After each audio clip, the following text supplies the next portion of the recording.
चांद ब्रह्मांड की एक ऐसी जगह जहां पूरी दुनिया जाने की कोशिश कर रही है। अमेरिका हो, रूस हो, चीन हो या फिर भारत, हर देश चांद को अपनी मुट्ठी में कैद करना चाहता है। लेकिन क्या आपने कभी सोचा है आखिर चांद पर ऐसा क्या है जिसकी वजह से ये पृथ्वीवासियों को अपनी ओर आकर्षित करता है? यहाँ मिट्टी है या पत्थर, पहाड़ है या रेत के मैदान, समुद्र है या नदियाँ, बर्फ है या पेट्रोल? तो चलिए दोस्तों, अगले 10 मिनट में हम आपको ले चलते हैं चंदा मामा के सफर पर। हमारी पृथ्वी से चांद 3,84,000 किलोमीटर दूर है। अब तक पृथ्वी से चांद पर जाने में सबसे कम समय अमेरिका को लगा है, जो कि 4 दिन का था। अगर हम अमेरिकी स्पेसक्राफ्ट में बैठकर चांद पर जाएं, तो 4 दिन बाद हम चांद की जमीन पर होंगे। जैसे ही हम चांद की जमीन पर उतरेंगे, यहाँ आपको बड़े बड़े गड्ढे दिखेंगे और यहाँ की जमीन भी उबड़ खाबड़ नजर आएगी। जैसे ही आप चांद की जमीन से ऊपर की ओर देखेंगे, तो आपको दिखाई देगा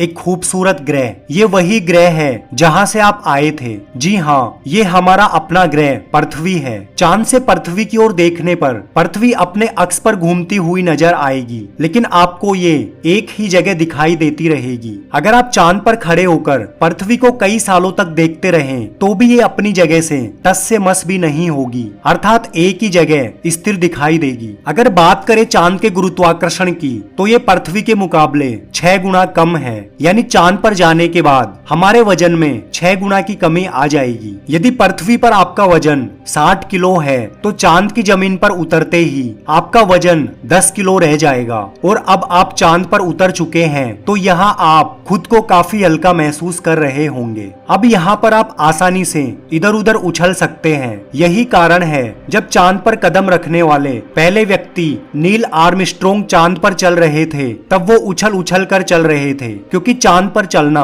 और पृथ्वी पर चलना बहुत अलग है। चांद पर अब तक जितने भी लोग गए हैं, उन सभी के कदमों के निशान चांद पर आज भी मौजूद है, क्योंकि चांद पर हवा व पानी ना होने के कारण वे निशान जस के तस हैं। अब आप चांद पर उछल उछल कर थोड़ा आगे जाएंगे और इधर उधर देखेंगे, तो आपको इंसानों के कारनामे नजर आएंगे। यहाँ आपको कचरा, बैग, पेपर, टूटे हुए स्पेसक्राफ्ट के टुकड़े, खराब पड़ी सैटेलाइट्स देखने को मिलेगी। यहाँ पर ये सारा कचरा इंसानों की ही देन है। इस कचरे की मात्रा इतनी है कि 5 ट्रक आराम से भरे जा सकते हैं। चांद पर पड़ा ये कचरा, बैग, पेपर वहाँ पहुँचने वाले अंतरिक्ष यात्रियों ने फेंके थे, जिसमें उनका मल मूत्र और उल्टियां हैं। अब आप बहुत देर से चांद की जमीन पर खड़े हैं, तो यहाँ आपको सबसे ज्यादा खतरा आसमानी मौत का है। जी हाँ, आसमान से आने वाली मौत। जैसा कि आप सभी जानते हैं, चांद पर खुद का कोई वायुमंडल मौजूद नहीं है। वायुमंडल की कमी के कारण यहाँ पर रहने वाले लोगों के लिए आसमान से आने वाले उल्कापिंडों का डर हमेशा बना रहता है। यानी आप चांद पर खड़े हैं और पता नहीं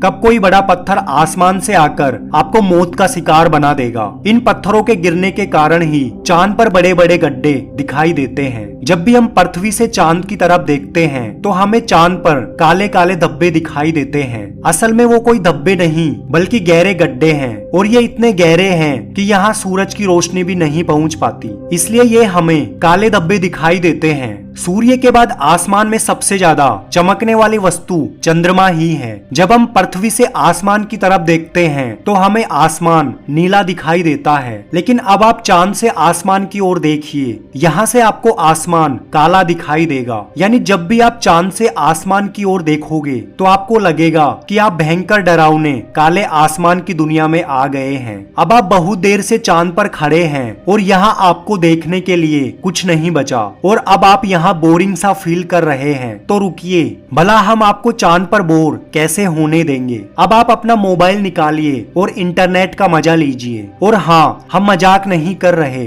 अमेरिकी अंतरिक्ष एजेंसी नासा ने चांद पर वाईफाई की सुविधा उपलब्ध करवा के अपने नाम एक वर्ल्ड रिकॉर्ड बना लिया है। चांद का ये वाईफाई 19 MBPS तक की स्पीड देता है। अब आप चांद पर इंटरनेट चलाकर बोरियत से बाहर निकल सकते हैं और एंटरटेनमेंट कर सकते हैं। अब आप आपका मन करेगा अपने दोस्तों और घर वालों से बात करने का। आपने पृथ्वी पर फोन मिलाया और फोन लग भी गया, लेकिन ये क्या, आप लगातार बोले जा रहे हैं लेकिन आपकी आवाज तो मुंह से बाहर ही नहीं जा पा रही है। जी हाँ, ये सच है। चांद पर खड़े होकर आप कितना ही तेज चिल्ला ले, लेकिन आपकी आवाज मुंह से बाहर नहीं आएगी। हमारी आवाज को मूवमेंट करने के लिए वायुमंडल की जरूरत होती है। एक ऐसा वायुमंडल जहाँ पर ध्वनि तरंगे छोटे छोटे कणों के माध्यम से वायु में संचरण करती है। हमारी पृथ्वी पर वायुमंडल होने के कारण हवा की हर जगह उपस्थिति रहती है, जिसके माध्यम से हम एक दूसरे की आवाज सुन पाते हैं। लेकिन चंद्रमा पर कोई वायुमंडल नहीं है, इसलिए यहाँ पर आवाज का मूवमेंट सामान्य रूप से संभव नहीं है। यदि आप चांद पर किसी को जोर जोर से चिल्लाकर भी बुलाना चाहेंगे तो उस तक आपकी आवाज थोड़ी सी भी नहीं पहुंच पाएगी। लेकिन चंद्रमा पर जाने वाले एस्ट्रोनॉट्स प्रेशराइज्ड स्पेस सूट पहनकर जाते हैं। इस सूट में ऑक्सीजन व नाइट्रोजन भरकर कृत्रिम रूप से एक वायुमंडलीय दबाव बनाया जाता है और इस तरह के स्पेस सूट में एक माइक्रोफोन भी लगा रहता है, जिसकी सहायता से एस्ट्रोनॉट्स किसी से भी बात कर सकते हैं।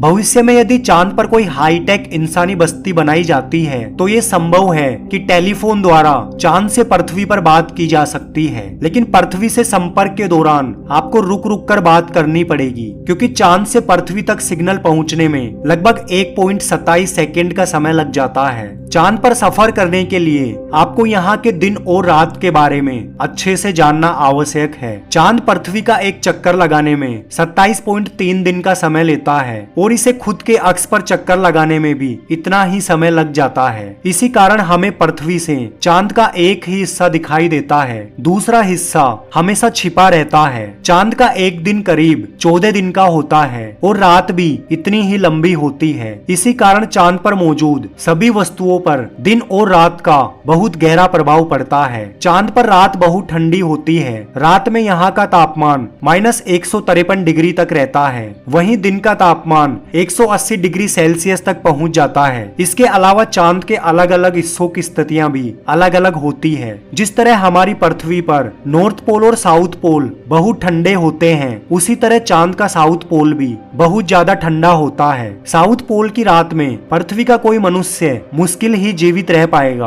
क्योंकि यहाँ की रात होती ही इतनी ठंडी है। वैज्ञानिकों के अनुसार चांद के साउथ पोल का तापमान दिन में भी ठंडा ही रहता है, लेकिन यहाँ की रातें बर्फीली होती है। जैसे जैसे रात गहरी होती जाती है, तापमान भी गिरता रहता है, जो कि इस क्षेत्र में रहने की स्थिति को और भी खराब कर देता है। इन्हीं खराब परिस्थितियों के कारण चांद पर अब तक जितने भी एस्ट्रोनॉट्स गए हैं, वो सब नॉर्थ पोल पर ही गए हैं। जब भी आपको चांद रात में चमकता हुआ दिखाई देता है तो आपको क्या लगता है कि इसके पास इतनी रोशनी कहां से आई? लेकिन आपको जानकर हैरानी होगी कि चांद के पास खुद की कोई रोशनी नहीं है। सूरज से आने वाली रोशनी को चांद रिफ्लेक्ट करके पृथ्वी पर भेज देता है, जिस कारण यह हमें चमकता हुआ दिखाई देता है। अगर सूरज रोशनी देना बंद कर दे तो हम पृथ्वी से चांद को कभी देख नहीं पाएंगे। दोस्तों, चांद पर पृथ्वी की तरह अलग अलग मौसम नहीं पाए जाते, क्योंकि पृथ्वी की परिक्रमा के दौरान चांद अपनी धुरी पर केवल 1.54 डिग्री तक ही तिरछा होता है, जबकि पृथ्वी